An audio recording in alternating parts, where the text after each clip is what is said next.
Adarsha and Ishta. The subject of today's discourse is Adarsha and Ishta. Now, what is Adarsha and what is Ishta? We are all constantly on the move. Each and every entity of the universe, from the huge dinosaurs to the smallest blade of grass, is in a state of constant motion. Nothing is fixed, nothing is static. Movement is life, and perishability is the natural law of the universe. When everything is in a state of motion, then what is the goal of movement? Every movement certainly has a terminating point, and that terminating point is Adarsha. Human beings also move on, but to move forward, sometimes they need energy. But where does this energy come from?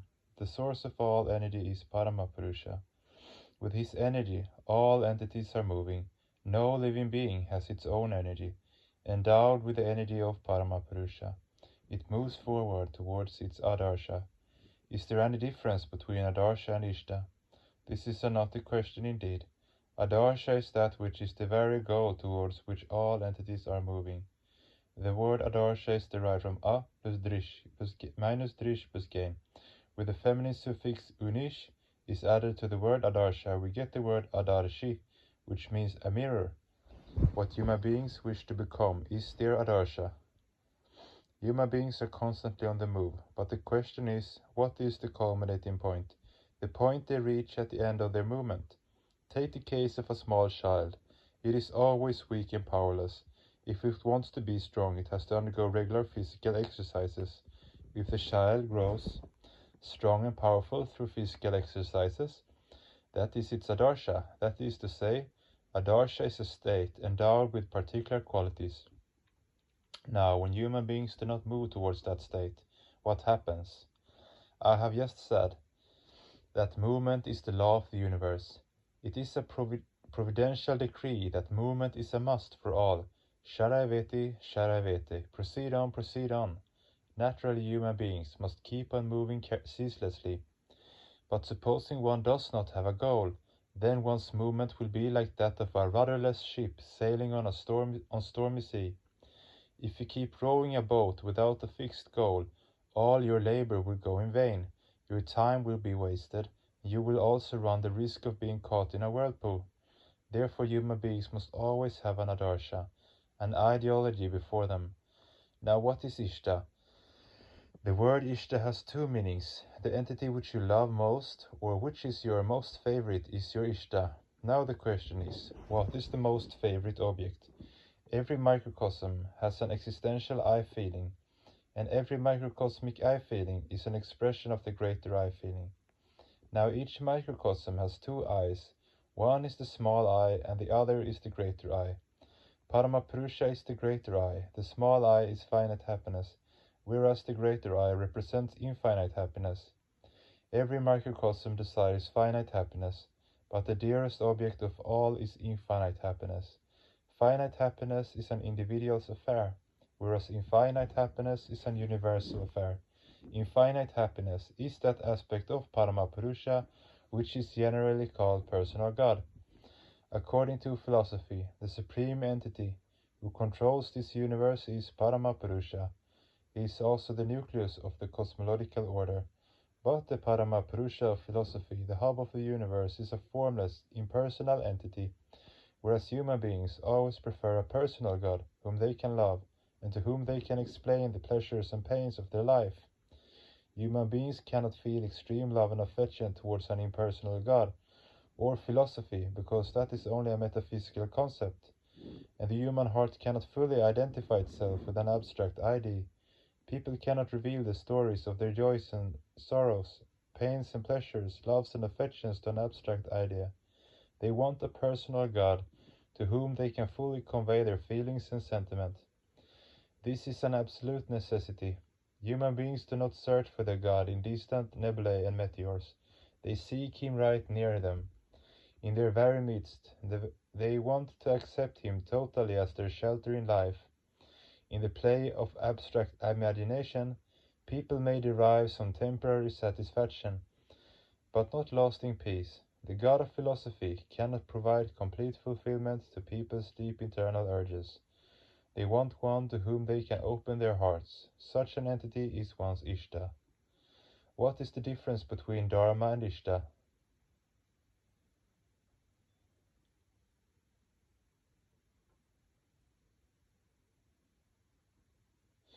That which sustains is Dharma. Yaha dharanam karoti saha dharma. Driyate dharmaha ityahu. Saeva paramam brahpuhu. A microcosm is distinguished by its innate property. We say, this is oxygen, because it has such and such characteristics. We say, this is fire, because it has its own property. Similarly, air also has its own unique property. Thus every object in the universe is distinguished by its unique characteristic. If fire ceases to burn, we no longer call it fire. If air stops blowing, we no longer call it air, because mobility is its inherent characteristic. In Sanskrit, there are two words, nila and nila. Nila means blue color, whereas nila means fixed, stationary. If air is immobile, then it becomes nila or stationary, and not anila or mobile. In this way, innate properties or characteristics of objects distinguish between animate and inanimate, organic and inorganic, movable or immovable entities.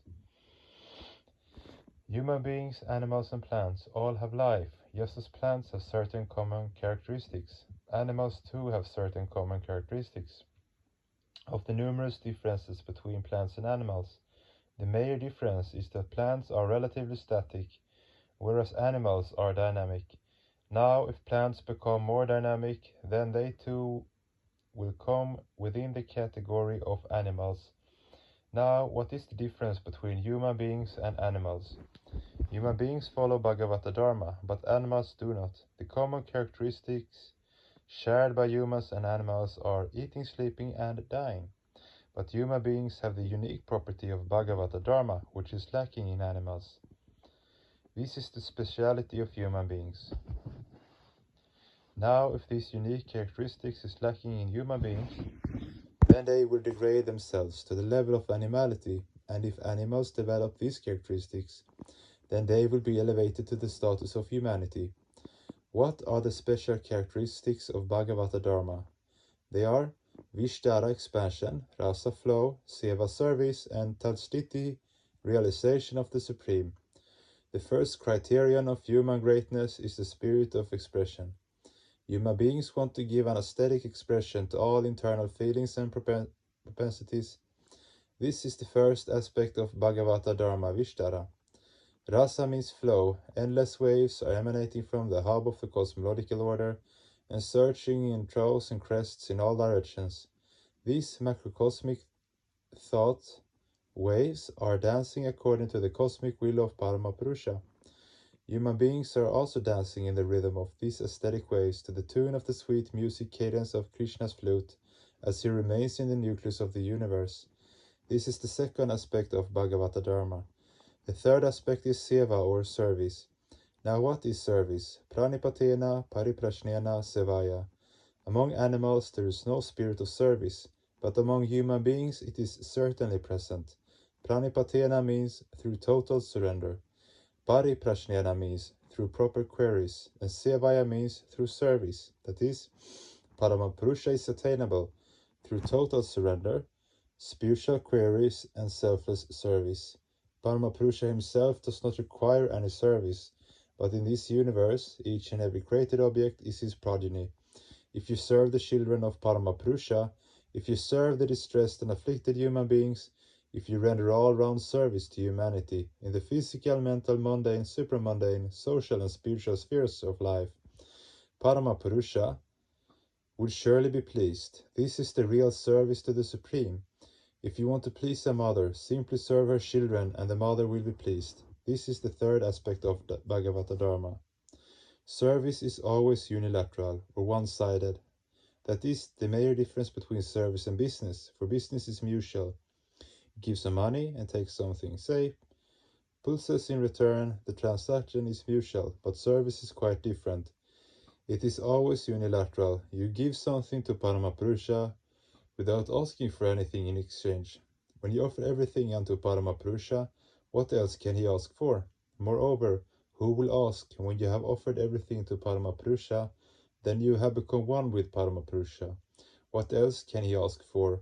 Moreover, who will ask? When you have offered everything to Paramapurusha, then you will have become one with Paramapurusha, and obviously there cannot be anything left to ask for.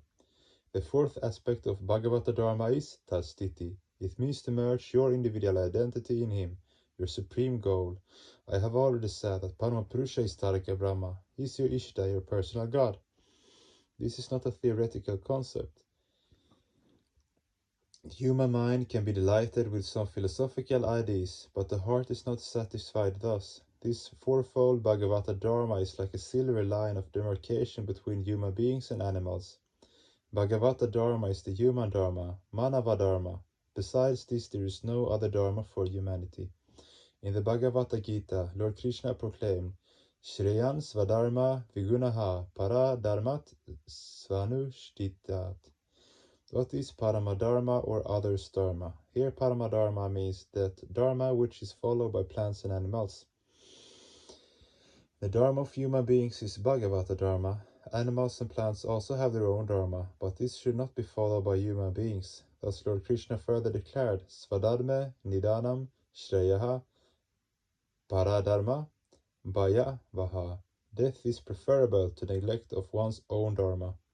One should never follow another's Dharma. Out of ignorance, some people misconstrue Paradharma to be Hindu Dharma, Islam Dharma, Christian Dharma, but this is not correct. Paradharma means the Dharma of animals and plants. Human Dharma is one, that is Bhagavata Dharma, and Ishta means the personal God with whom all human beings can establish a relation of love and affection, to whom they can reveal their pains and pleasures, and surrender themselves and take the safest shelter in him. That Paramapurusha, that personal God, is not a God of philosophy. Human beings cannot establish a very close relationship with something theoretical. If one closely follows Bhagavata Dharma, the final result will be the realization of the Supreme, becoming one with one's Ishta. Some time ago I said, Yato Dharma Tato Ishta, Yato Ishta Tato Yaya. When spiritual aspirants become one with their Ishta, they no longer remain as insignificant people. In that case, their finite happiness is transformed into infinite happiness. Then, with their limited strength, they become able to perform gigantic tasks. So, although there is a theoretical difference between Adarsha and Ishta, practically both are the same. Human beings can become one with their Ishta through the relentless pursuit of Bhagavata Dharma. Those who do not follow Bhagavata Dharma are almost like animal. A mystic poet has said, Krishna Bhajibar Tare Samsare Anu Miche Mayai Bada Haye Briksha Samahanu. Human beings have come onto this earth only to follow Bhagavata Dharma, and not for any purpose. You have many tasks to perform. Whatever you do, you should always feel that all your actions are part of Bhagavata Dharma. Wherever you are, you must do something to remove the poverty and distress of the people in the area, to ameliorate their socio-economic condition. But even while discharging your duties thus, you should always remember that whatever you are doing is not a mundane duty. It is an inseparable part of your Bhagavata Dharma. 20th of July, 1979, DMC, Bhuvaneshwar.